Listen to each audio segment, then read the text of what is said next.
بسم الله الرحمن الرحیم. ډاکټر میر علي سادات یم او د استاد محترم محمد اکرم بابوري د پریزنټیشنونو د سلسلې څخه 801 نمبر پریزنټیشن چې د ایبولا د وایرس د مرض په ارتباط د سوال او جواب په شکل تهیه شوی دی. غواړم د استاد په اجازه او غوښتنه پښتو ته ترجمه کړم. استاد محمد اکرم بابوري د امریکا د متحده ایالاتو د نیویارک په ښار کې د پوهنتون استاد او په نوموړي پوهنتون کې د سږو د ناروغیو د ډپارټمنټ اسوسییټ ډایرکټر دی.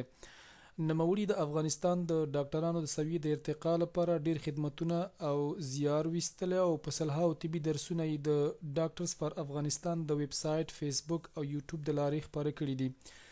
د محترم استاد څخه یو نړۍ مننه کوو او د لوی خدای جل جلاله څخه ورته اجر، اوږد عمر او خوشاله ژوند او د افغانستان خلکو ته د لا زیاتو خدمتونو د توفیق غوښتونکي یو.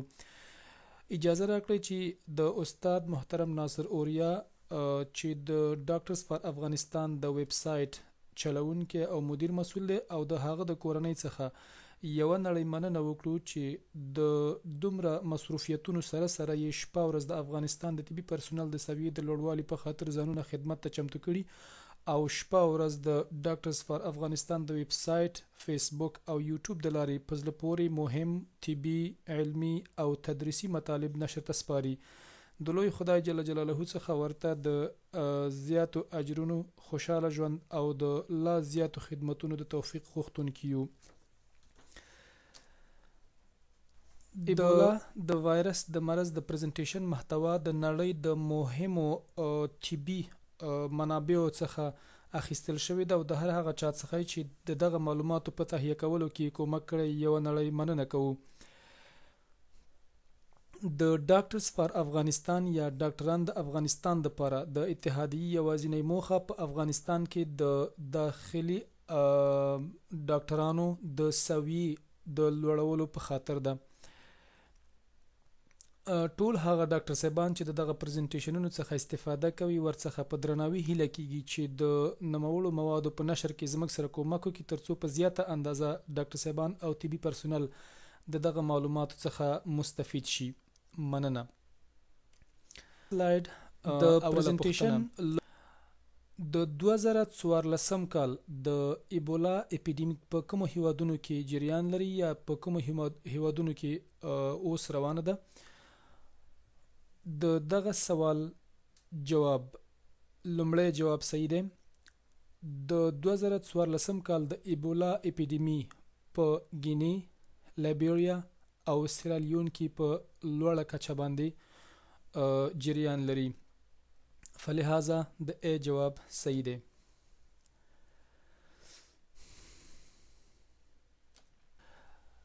د ایبولا وایرس د لومړي ځل لپاره په 1990 کال کې په عین وخت کې په سودان کې چې البته هغه منطقه د نظر په نامه باندې یادېږي او د کانګو په هیواد کې چې هغه منطقه د یمبوکو په نامه باندې یادېږي او یو وړوکی منطقه چې د ایبولا د سیند په غاړه باندې واقع وه دغه وایرس کشف شو او په همدې لحاظ باندې د ایبولا نوم ورکړل شو. په هغې وخت کې د نوموړي مرض د وفیاتو اندازه تقریبا تر 90% پورته وه. د 2014 کال د ایبولا د وایرس ناروغۍ شیوع یا اپیډیمی په د مارچ په میاشت کې د WHO د خوا یو نړیوال تریټ اعلان شو یا یو نړیوال ایمرجنسي اعلان شو چې د دې مرض نشأت د ګینی، سیرالیون او لایبیریا څخه اوس په دې هیوادونو کې په لوړه کچه باندې هم جریان لري او د دې هیوادونو څخه اوس د نړۍ نورو هیوادونو ته هم سرایت کړی دی.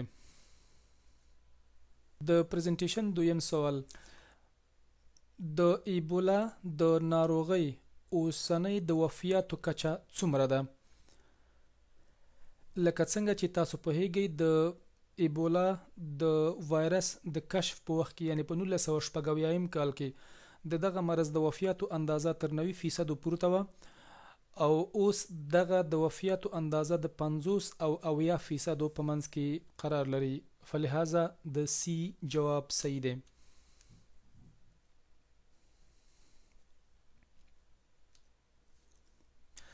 دریم سوال، د ایبولا د وایرس طبیعي میزبان کوم حیوان دی؟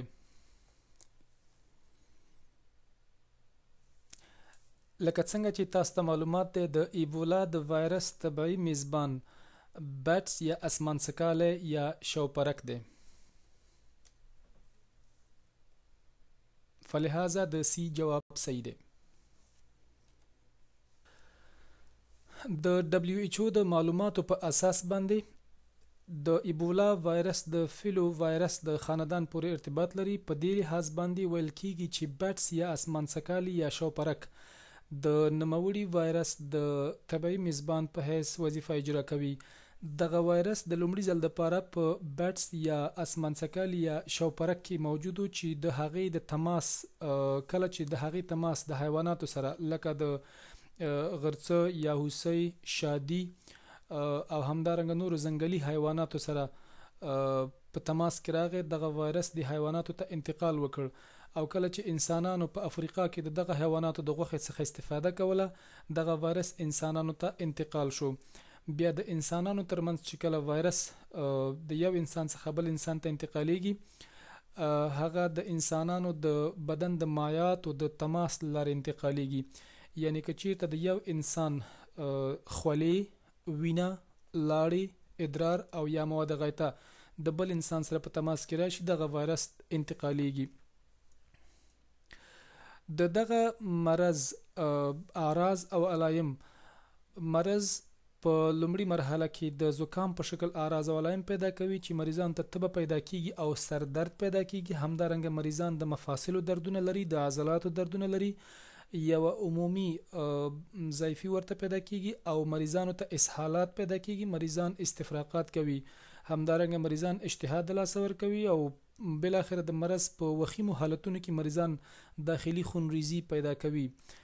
د دغه مرض د نقاهت دوره یا د انکوبیشن یا د تفریخ دوره د 2 څخه تر 21 ورځو پورې ده. وم سوال، کوم د ایبولا وایرس د کومو لارو څخه سرایت کوي؟ لکه څنګه چې موږ تاسو په تیرو سلایډونو کې ولوستل، د ایبولا وایرس د یو انسان څخه بل انسان ته د بدن د افرازاتو یا د بدن د مایعاتو د تماس لارې صورت نیسي چې هغه لاړې، خولې، وینه، ادرار او مواد غایطه کیدای شي. فلهذا د سی جواب صحیح دی.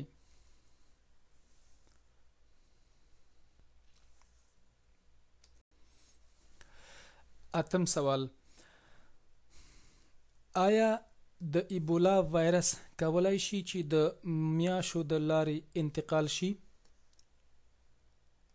د دغه سوال جواب بی صحیح دی. نه، د ایبولا وایرس نشي کولای چې د ماسکیټو یا د میاشو د لارې د یو انسان څخه بل انسان ته انتقال شي. فلهذا د بی سوال جواب صحیح دی.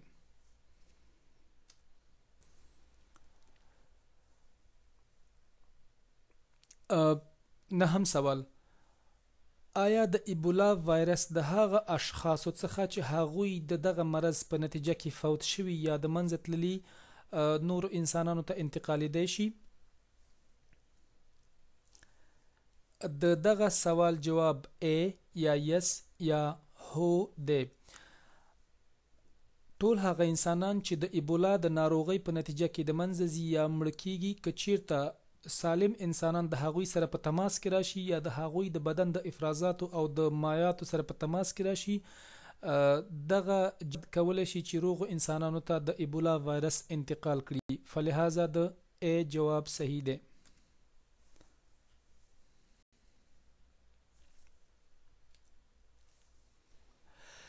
لسم سوال، که چیرته د ایبولا وایرس د بدن څخه د باندې پاتې شي، تر څومره مودې پورې ژوندی پاتې کیدای شي؟ لکه څنګه چې تاسو پوهیږئ، د ایبولا وایرس کله چې د بدن د افرازاتو څخه جدا په آزاده هوا کې پاتې شي، په 2 ساعتونو کې د منځه ځي خو که چیرته د بدن د افرازاتو سره یو ځای مثلا ادرار یا مواد غایطه یا وینه او یا لاړې په محیط کې پاتې شي، کیدای شي چې تر څو ورځې پورې ژوندی پاتې شي. خو که چیرته دغه افرازاتو څخه جدا وي نو په آزاده هوا کې په څو ساعتونو کې د منځه ځي. فلهذا د A جواب صحیح دی.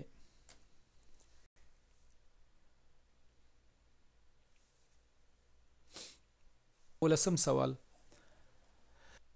که چیرته یو څوک د ایبولا په ناروغۍ باندې اخته شي او خوشبختانه د ایبولا د ناروغۍ څخه نجات ومومي او ښه شي یعنی صحت پیدا کړي، تر څومره وخته پورې کولی شي چې د نوموړې ناروغۍ په مقابل کې معافیت ترلاسه کړي؟ لکه څنګه چې تاسو پوهیږئ د ایبولا د وایرس په مقابل کې بدن د معافیت سیستم په کار اچوي او د هغې په مقابل کې بدن معاف کیږي چې دغه امیونټي یا معافیت تقریبا تر 10 کلونو پورې دوام کولی شي.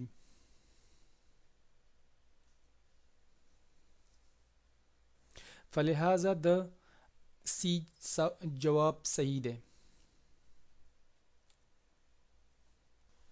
12 سوال: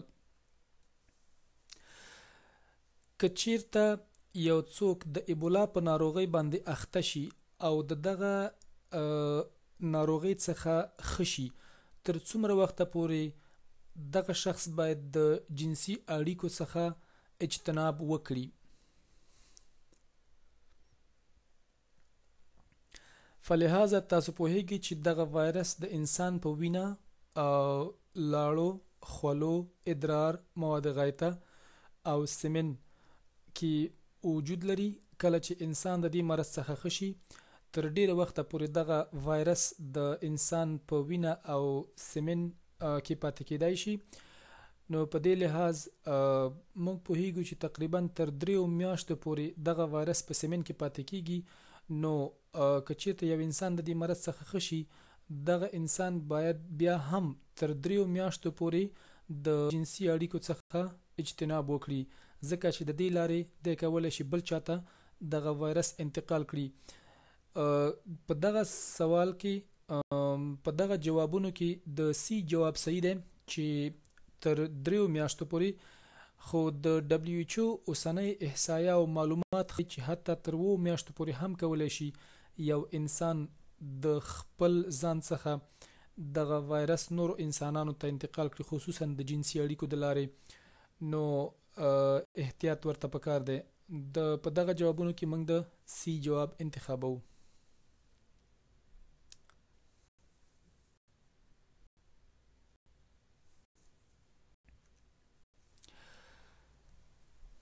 دیارلسم سوال: یو مریض پوښتنه کوي که چیرته یو څوک په ایبولا باندې اخته شي او هغه ته اعراض او علایم پیدا نشي، آیا په دغه مدت زمان کې دی کولی شي چې دغه وایرس نورو انسانانو ته انتقال کړي؟ د دغه سوال جواب بی یعنی نو یا نه دی.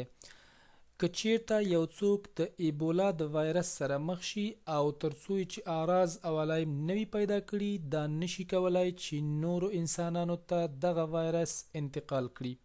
لہذا د بی جواب صحیح دی.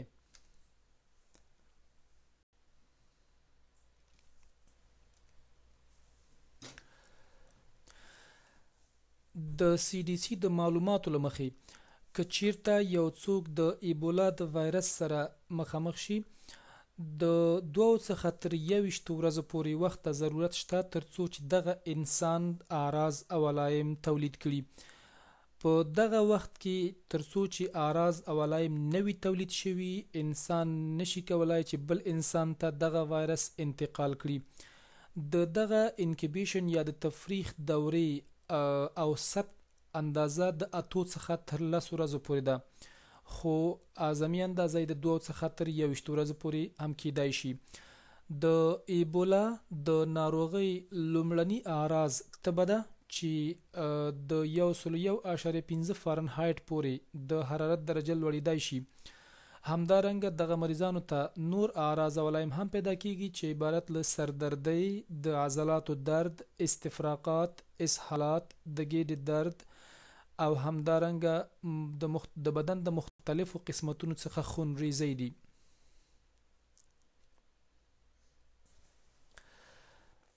څوارلسم سوال: که چیرته یو څوک د ایبولا په ناروغۍ باندې مشکوک وي او یا تصدیق شوی واقعه وي، مثلا د لابراتواري معایناتو په نتیجه کې معلومه شوی وي چې نوموړی شخص د ایبولا وایرس لري، د دغسې اشخاص دپاره کوم قسم تجرید یا ایزولیشن پکار دی؟ لکه څنګه چې تاسو پوهیږئ دغه وایرس د یو انسان څخه بل انسان ته د بدن د مایعاتو یا افرازاتو له لارې انتقال کوي، نو فلهذا د ډي جواب صحیح دی چې ډراپلټ اینڈ کانټاکټ چې د تماس او د بدن د مایعاتو د قطرو د لارې انتقالیږي، فلهذا موږ باید د ډراپلټ او کانټاکټ تجرید منځته راوړو.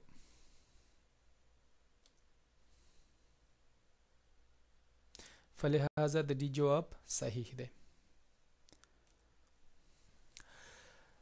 15 سوال: که چیرته یو څوک د ایبولا په د وایرس سره مخ شي او یا داسې یوې منطقې ته چې هلته د ایبولا مریضان ډیر زیات وي او دا هغې منطقې ته لاړ شي او د هغې مریضانو سره تماس پیدا کړي، تر څومره وخته پورې باید دغه شخص د مانیټورینګ لاندې یا د مراقبت لاندې ونیول شي؟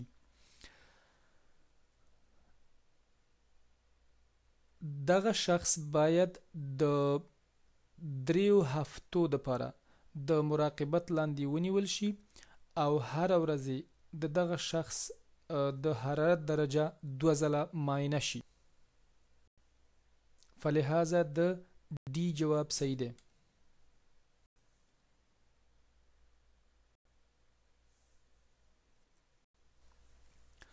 18 سوال: د دغه وایرس یعنی د ایبولا د وایرس د تفریخ دوره په اوسط ډول څومره ده؟ لکه څنګه چې په مخکې سلایډونو کې ولوستل شول، د ایبولا د وایرس د تفریخ دوره د 2 څخه تر 21 ورځو پورې ده.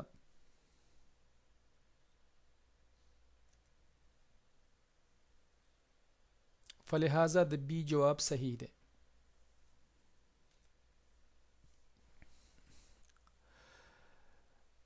18 سوال: که چیرته یو څوک د ایبولا د وایرس مرض ته مشکوک وي، د هغوی د تبې اندازه باید څومره وي؟ لکه څنګه چې په مخکې سلایډونو کې ولوستل شول، دغه د حرارت درجه کیدای شي د 101.5 فارنهایت څخه پورته وي، خو اوس د CDC یا سنټر فار ډیزیز کنټرول پیشنهاد کوي چې د حرارت درجه که ته په داسې اشخاصو کې د 0.4 فارنهایت څخه هم پورته لاړه، موږ کولای شو چې د ایبولا د وایرس تبه ووایو. فلهذا د ای جواب صحیح دی.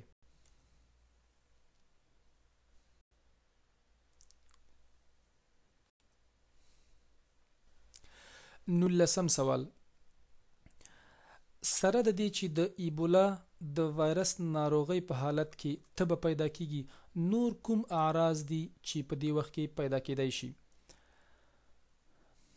A د زکام په شکل اعراض او علائم، B استفراقات، اسهالات او د ګیډې درد، C خونریزي، D په بدن باندې جلدی رش، E ټول پورتنی ټول. لکه څنګه چې موږ مخکې په سلایډونو کې ولیدل، د ایبولا د وایرس د ناروغۍ په حالت کې مریضانو ته په لومړي سر کې د زکام اعراض او علائم پیدا کیږي، د هغې په تعقیب مریضانو ته کیدای شي استفراقات، اسهالات، د ګیډې درد، همدارنګه په شدیدو حالتونو کې د بدن د مختلفو قسمتونو څخه خونریزي جریان پیدا کوي. یعنی دغه ټول اعراض او علائم کیدای شي چې د ایبولا ناروغ ته پیدا شي. فلهذا د ای جواب صحیح دی.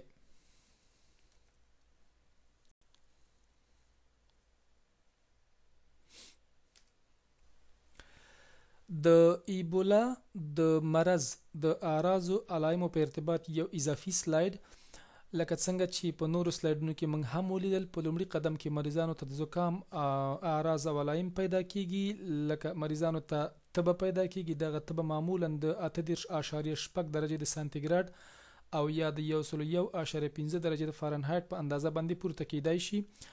مریضانو ته شدید سردردی پیدا کیږي، مریضان د عضلاتو د درد څخه شکایت کوي او همدارنګه مریضان وایي چې د دوی ټول بدن ضعیف دی او د ضعیفۍ احساس کوي. همدارنګه مریضانو ته اسهالات پیدا کیږي او مریضان استفراغات کوي. مریضان د ګیډې درد څخه هم شکایت کوي او مریضانو ته د بدن د مختلفو قسمتونو څخه خونریزي پیدا کیږي. یعنی د مریضانو د خولې څخه کیدای شي وینه راشي، د مریضانو د مقعد څخه، د مریضانو د سترګو او مریضانو د غوږونو د بدن د مختلفو قسمتونو څخه وینه جریان پیدا کوي. که چیرته د ایبولا په وایرس د اخته ناروغ وینه معاینه شي، په سی بی سی یا کمپلیټ بلډ کاونټ کې کوم شیان ویني؟ لکه څنګه چې تاسو پوهیږئ د ایبولا د وایرس د ناروغۍ په حالت کې مریضانو ته په وینه کې لیکوپینیا یا د سپینو کرویاتو کمواله او ترومبوسایتوپینیا یا د دموي صفحاتو یا د پلیټلیټس کمواله پیدا کیږي، چې لیکوپینیا د نورو انتاناتو ته زمینه مساعدوي او ترومبوسایتوپینیا په مریض کې د خونریزۍ سبب کیدای شي. فلهذا د دی جواب صحیح دی.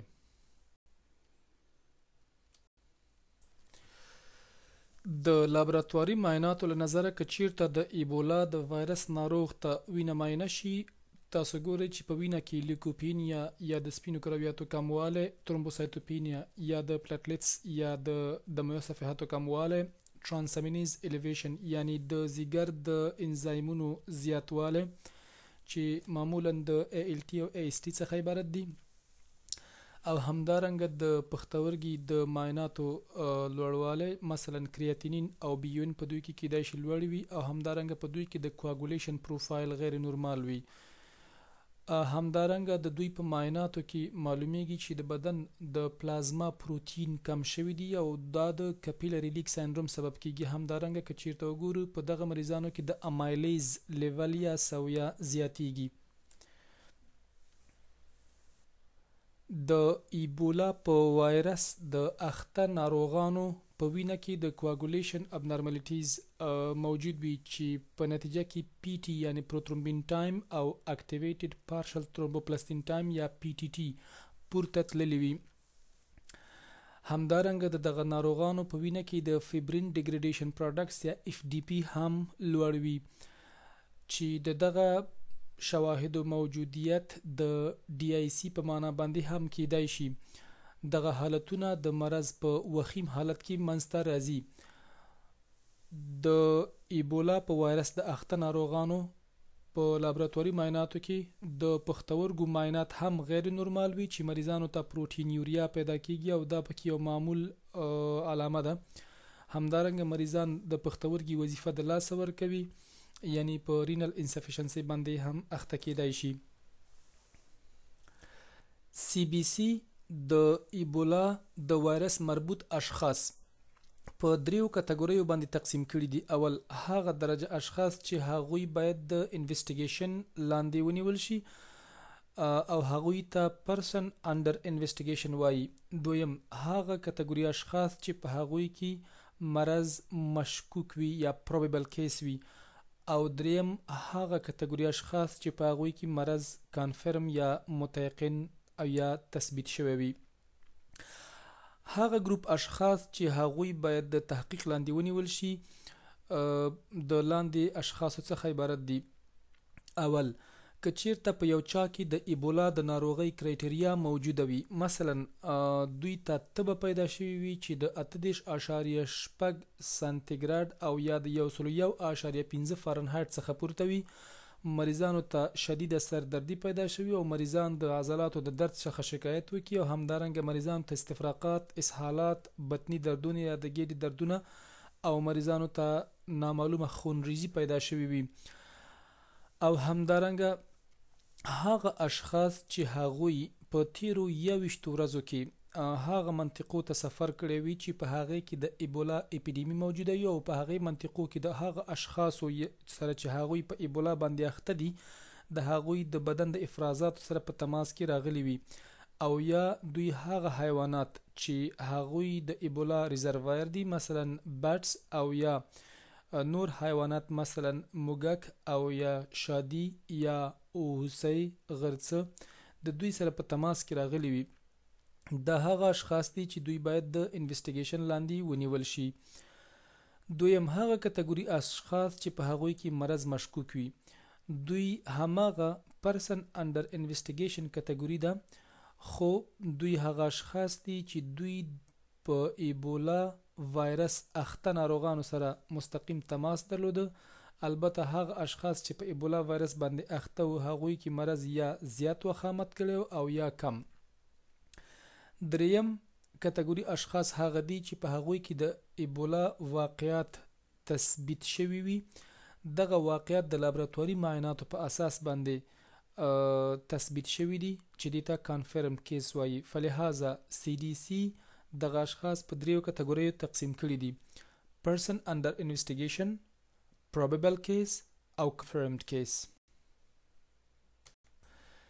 د تشخیص له نظره هغه اشخاص چې د ایبولا په وایرس باندې مصاب شوي دي که چېرته په اول وختونو کې او یا هغه وخت چې دوی ته اعراض اولایم پیدا شي شفاخانې ته مراجعه وکړي دوی ته یو سلسله معاینات ورکول کیږي چې دغه معایناتو کې الیسا د IgM اندازه د پولیمریز چین ریاکشن او د وایرس ایزولیشن شامل دی خو که چېرته مریضان په وروستنیو مراحلو کې او یا دا چې مریضان د مرض څخه ښه شي شفاخانې ته مراجعه کوي یو سلسله ټیسټونه ورته شته دی چې ترڅو تثبیت کړي آیا دغه مریضان په رښتیا هم په دې مرض باندې اخته و کنه او یا د دغه مرض په مقابل کې معافیت لري او کنه د مریضانو ته د IgM او د IgG د انټي باډیو لیول چک کیږي خو هغه اشخاص چې دغه مرض له وجې د منځه تللی وي په دې خاطر چې دغه کیسونه تثبیت شي دغه مریضانو د وینې سمپل اخیستل کیږي او هغه باندې امینو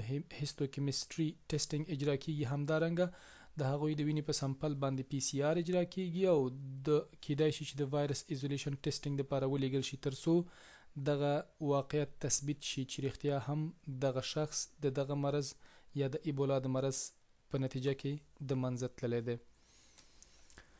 متاسفانه تر اوسه پورې دغه مرض په مقابل کې مؤثر واکسین وجود نه لري او همدارنګه دغه مرض علاج هم نه لري فلهذا دغه مرض یوازینی علاج دغه مرض څخه پریونشن یا محافظه ده په دې خاطر چې دغه مرض نور اشخاص ته سرایت ونه کړي هغه اشخاص چې د ایبولا د وایرس اخته ناروغانو سره په تماس کې راځي باید د پرسونل پروټیکټیو اکوپمنټس څخه استفاده وکړي دا هغه لباس دی چې په دې کې مخصوص ګان یا لباس ماسک مخصوص دستکشې او مخصوص بوټان ورکول کیږي او پس له دغه لباس د اخیستو څخه باید د مریضو اشخاصو تداوی صورت ونیسي. د اعراضو له نظر تاسو په تصویر کې ګورئ چې بعضی اعراض د مرض په لومړیو مراحلو کې پیدا کیږي چې هغه عبارت له سردردۍ د ستوني درد د عضلاتو درد د مفاصلو درد او همدارنګه تبه ده او د مرض په وخیمو حالتونو کې مریضانو ته د پښتورګو مشکلات د ځیګر مشکلات همدارنګه جلدي رش او استفراقات اسهالات او داخلي خونریزي پیدا کیږي په دې خاطر چې دغه مرض مخنیوي وشي لاندې نقاطو ته باید متوجه شو.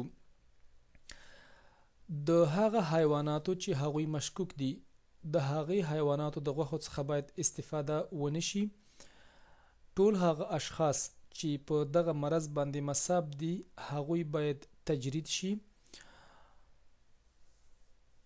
ټول هغه اشخاص چې دغه مرض په نتیجه کې متاسفانه د منځه ځي او وفات کیږي د هغوی تدفین باید ډیر په اساسي او صحیح شکل صورت ونیسي ترڅو چې نور اشخاص ته دغه وایرس سرایت ونه کړي هغه اشخاص چې د مریضانو سره په تماس کې راغلي وي هغوی باید په نښه شي ترڅو نور اشخاص د هغوی سره تماس ونه نیسي.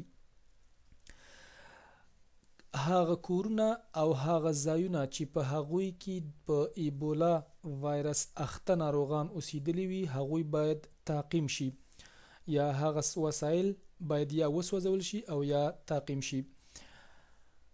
هغه اشخاص چې هغوی په ایبولا وایرس اخته ناروغانو سره سروکار لري باید د پرسونل پروټیکټیو اکوپمنټ څخه جدي استفاده وکړي. د ایبولا د وایرس لپاره تجربوي تداوی. اصلا د ایبولا د وایرس لپاره تر اوسه پورې تداوی وجود نه لري او کمی تداوی چې شته دا ټولې د تحقیق لاندې دي او کېدای شي چې په آینده کې د دې مؤثریت معلوم شي. د دغه تداویو څخه یو تداوی د مونوکلونل انټي باډیز اگینست ایبولا وایرل گلایکوپروتین یا د زیماپ په نوم باندې یادېږي. زیماپ تر اوسه پورې 2 مریضانو ته ورکړل شوي دي چې هغوی د افریقا څخه راغلي وو. په هغوی کې مؤثر تمام شوي دي او 2 نورو ناروغانو ته چې د هغوی د مرض اندازه وخیمه وه په هغوی کې تاثیر نه درلوده. همدارنګه د هغه اشخاصو چې دغه مرض څخه شفایاب شوي دي یا جوړ شوي دي د هغوی د سیروم څخه هم د تداوی په شکل استفاده کیدای شي.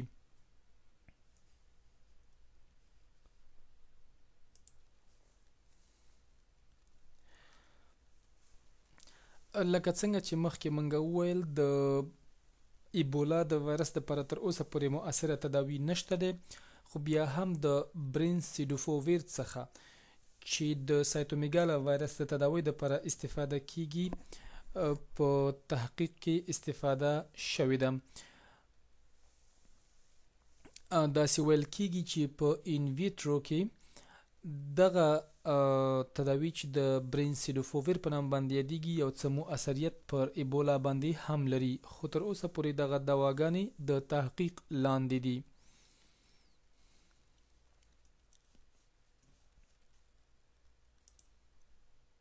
د واکسینو په ارتباط تر اوسه پورې د ایبولا د وایرس په مقابل کې مؤثر واکسین نشته دی خو بیا هم په امریکا کې اوس فعلا د شامپانزي اډینو وایرس واکسین څخه استفاده کیږي او تر اوسه هم د تحقیق لاندې دي. کېدای شي چې په آینده کلونو کې دغه واکسین څخه په وسیع شکل استفاده وشي.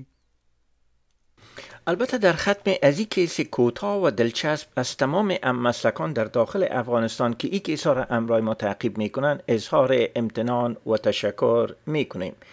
باید خاطر نشان کنیم که در این کیسا یک تعداد زیاد نقاط تدریسی و مرواریدهای در قسمت هیستری فیزیکال اگزامینیشن، معاینات لابراتواری، اکسری و تشخیص تفریقی و تداوی مریضا وجود داره که البته با استفاده از این نقاط شما میتونین حیات یک تعداد زیاد مریضای مردم شریف افغانستان نجات بدین. بناهن شریک ساختن این کیسا بین تمام پروفشنال طبی اجر عظیم داشته و جیبه هر افغان شریف می باشه. البته یک نکته دیگر هم خدمت شما عرض میکنم که ما این کیسا را در یک مدت بسیار کم به سرعت زیاد میخواهیم ثبت کنیم و همچنان داخل اینترنت بسازیم. بناهن یک سلسله اشتباهات تکنیکی، ترجموی، افادوی و اسپیلینگ در اینجا وجود داره. ما یقین کامل داریم با بزرگواری که دارین این اشتباهات ما را عفو میکنه.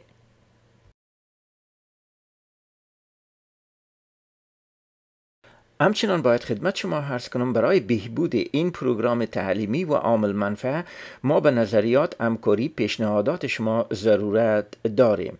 لطفاً امرای محترم دکتر سب ناصر اوریا که مسئول و مرتب وبسایت و فیسبوک دکترز فار افغانستان می باشه از طریق ایمیلشان nasir.oria@yahoo.com تماس حاصل کنید. تا کیس های بعدی خداوند یار و مددگار شما. السلام علیکم.